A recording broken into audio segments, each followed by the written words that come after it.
सुल्तानगंज अजगैबीनाथ में कांवड़ यात्रा के दौरान एक भक्त गंगा नदी में डूबने लगा। फिर जो चमत्कार हुआ उसे देखकर लोगों के पसीने छूट गए।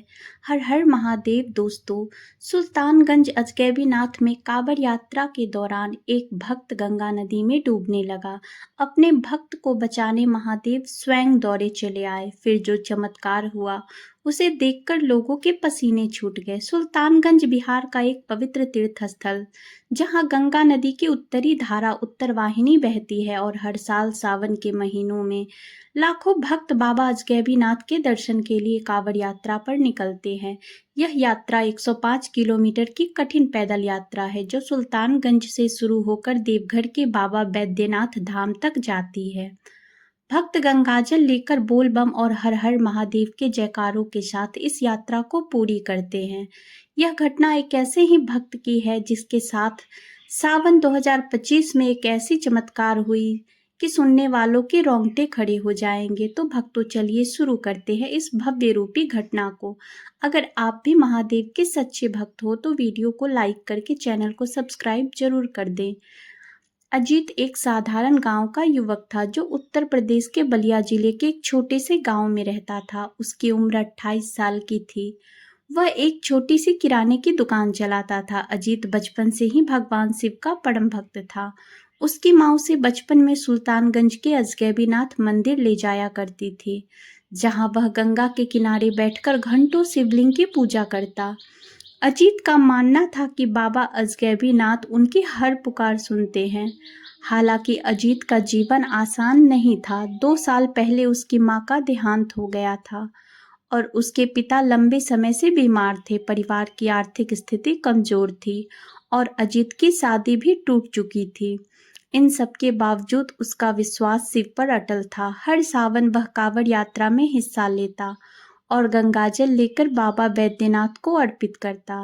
इस बार सावन 2025 में वह डाक बम बनने का संकल्प ले चुका था, यानी 24 घंटों के भीतर 105 किलोमीटर की यात्रा पूरी करने का व्रत।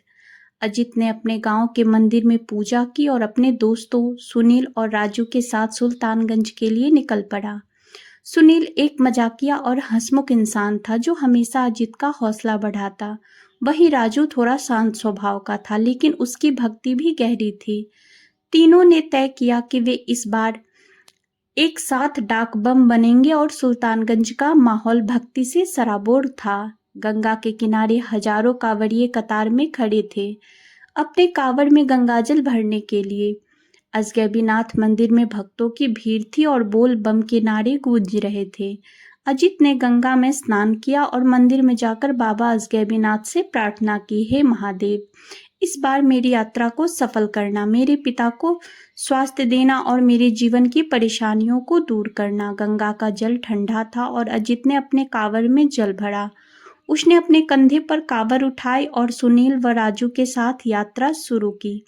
शुरुआती कुछ किलोमीटर आसान थे। रास्ते में भक्तों का उत्साह, ढोल नगारों की आवाज और भजनों का माहौल अजीत को प्रेरित कर रहा था। लेकिन जैसे जैसे दिन चढ़ता गया, गर्मी और थकान बढ़ने लगी। अजीत के पैरों में दर्द होने लगा, लेकिन उसका संकल्प अटल था। तीनों दोस्त लगभग 20 किलोमीटर की यात्रा पूरी कर चुके थे जब वे एक बार फिर अजीत गंगा के किनारे रुके। अजित ने सोचा कि वह अपने पैरों को थोड़ा आराम दे और गंगा में स्नान कर ले। गंगा का प्रवाह उस दिन तेज था, क्योंकि सावन की बारिश ने गंगा को उफान पर ला दिया था। अजित ने अपने कांवड़ को किनारे रखा और गंगा में उतर गया। सुनील और राजू पास ही बैठे बात कर रहे थे। अजित गंगा में थोड़ी आगे बढ़ा ताकि वह गहरे पानी में स्नान कर सके। तभी अचानक उसका पैर फिसला और वह तेज धारा में बहने लगा। गंगा का प्रवाह इतना तेज था कि अजित खुद को संभाल नहीं पाया।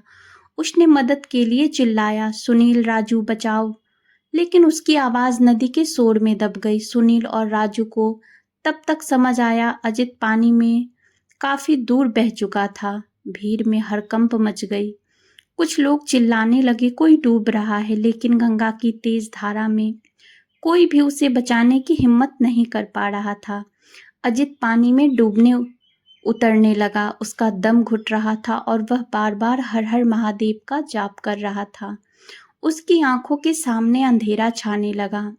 उसे लगा कि वह अब उसका अंत वक्त नजदीक आ गया है। तभी एक चमत्कार हुआ। गंगा के बीचों बीच एक तेज रोशनी दिखाई दी, जैसे सूरज का प्रकाश पानी को चीर रहा हो। भीड़ हैरान थी। कुछ लोगों ने देखा कि एक विशालकाय साया पानी में उतर रहा था। यह साया इतना विशाल था कि उसकी छाया पूरे गंगा तट को ढक रही थी। लोगों को लगा जैसे स्वयं भगवान शिव अपने भक्त को बचाने आए हों। अजित को अचानक ऐसा लगा जैसे किसी ने उसे पानी से बाहर खींच लिया।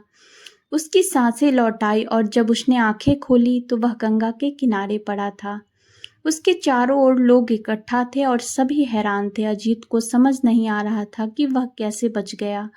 उसने देखा कि उसका कावड़ जो उसने किनारे रखा था वह भी सुरक्षित था और उसमें भरा गंगाजल बिल्कुल वैसा ही था जैसा उसने भरा था।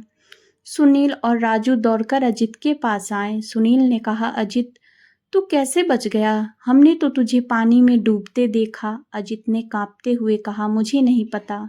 मुझे लगा कोई मुझे खींचकर बाहर लाया। मैंने एक तेज रोशनी देखी और मुझे लगा जैसे बाबा अजगैबीनाथ ने मुझे अपनी गोद में उठा लिया। अजित ने बचने की खबर जंगल के आग की तरफ फैल गई। आसपास के कांवड़ियों और स्थानीय लोगों ने इसे महादेव का चमत्कार माना। एक बुजुर्ग कांवड़िया जो हर साल यात्रा में हिस्सा लेता था, उसने कहा, यह कोई साधारण घटना नहीं है। बाबा अजगैबीनाथ अपने भक्तों की पुकार हमेशा सुनते हैं। अजित की भक्ति सच्ची थी, इसलिए महादेव स्वयं उसे बचाने आए। कुछ लोगों ने बताया कि उन्होंने गंगा में एक विशाल त्रिशूल जैसी आकृति देखी थी, जो पानी से निकलकर अजित को किनारे ले आई। एक अन्य व्यक्ति ने दावा किया कि उसने गंगा के ऊपर एक नीली रोशनी देखी जिसमें शिव का रूप झलक रहा था। यह घटना सुनकर लोग हैरान थे और अजित की घटना सुल्तानगंज में चर्चा का विषय बन गई। अजित ने उस दिन तय किया कि वह अपनी यात्रा पूरी करेगा, चाहे कुछ भी हो जाए। उसने अपने कांवड़ को फिर से उठाया और सुनील अब राजू के साथ यात्रा शुरू की। इस बार उसका उत्साह दोगुना था। उसे विश्वास हो गया कि बाबा अजगैबीनाथ उसके साथ हैं। अजित, सुनील और राजू ने 24 घंटे के भीतर 105 किलोमीटर की यात्रा पूरी की। जब वे देवघर के बाबा वैद्यनाथ मंदिर पहुंचे तो अजित की आंखों में आंसू थे। उसने गंगाजल बाबा वैद्यनाथ को अर्पित किया और मंदिर के सामने घंटों ध्यान में बैठा रहा। उसे ऐसा लग रहा था जैसे बाबा वैद्यनाथ उससे कह रहे हों, मैंने तुझे बचाया, अब तू अपने जीवन को नई दिशा दे। यात्रा के बाद अजित के जीवन में कई नए बदलाव आए। उसके पिता की तबीयत में सुधार हुआ। उसकी दुकान का कारोबार भी बढ़ने लगा। गांव में उसकी कहानी इतनी प्रसिद्ध हो गई कि लोग उसे महादेव का भक्त कहने लगे। अजित ने अपनी कमाई का एक हिस्सा गंगा तट की सफाई और कांवड़ियों की मदद के लिए दान करना शुरू किया। उसने यह भी संकल्प लिया कि वह हर साल कांवड़ यात्रा में हिस्सा लेगा और बाबा अजगैबीनाथ की कृपा का प्रचार करेगा। अजित की कहानी सुल्तानगंज और देवघर में इतनी प्रसिद्ध हुई कि अगले साल कांवड़ यात्रा में भक्तों की संख्या और बढ़ने की आशा हुई। लोग अजित से मिलने उसके गांव बलिया आने लगे और वह उन्हें अपनी कहानी सुनाता। उसकी कहानी ने न केवल भक्तों का विश्वास बढ़ाया, बल्कि कई युवाओं को भी भक्ति के मार्ग पर चलने के लिए प्रेरित किया। अजित की कहानी एक साधारण भक्त की असाधारण भक्ति की कहानी है। यह दर्शाती है कि सच्चे मन से की गई प्रार्थना कभी खाली नहीं जाती। सुल्तानगंज की कांवड़ यात्रा केवल एक धार्मिक यात्रा नहीं है, बल्कि एक ऐसा अवसर है जहां भक्त अपनी भक्ति और विश्वास को परखते हैं। अजित का चमत्कार लोगों के लिए एक प्रेरणा बन गया और यह साबित करता है कि जब भक्त संकट में होता है तो महादेव स्वयं उसकी रक्षा करने के लिए दौड़े चले आते हैं।